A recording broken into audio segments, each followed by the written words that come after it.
Barattoota haaraa bara 2018 Yuunivarsiitii Hawaasaatti ramadamtaniif Yuunivarsiitiin Hawaasaa guyyaa har'aa yaamicha taasiseeti jira.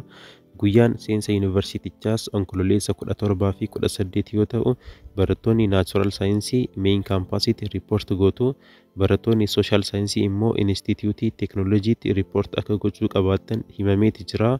Egaa gara mooraa Yuunivarsiitichaatti yeroo dhuftan wantoonni akka qabatanii dhuftan jedhame inni jalqabaa bu'aa qormaata xumura kutaa 12ffaa oriijinaalaa fi kooppii isaa, tiraanskriptii kutaa 9 hanga 12 oriijinaalaa fi kooppii isaa, suuraa gurdii 4, ansoolaa fi uffata qorraa fi akkasumas meeshaalee ispoortiidha.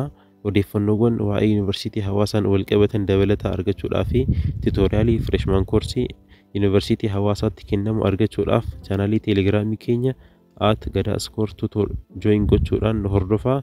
Galatoomaa.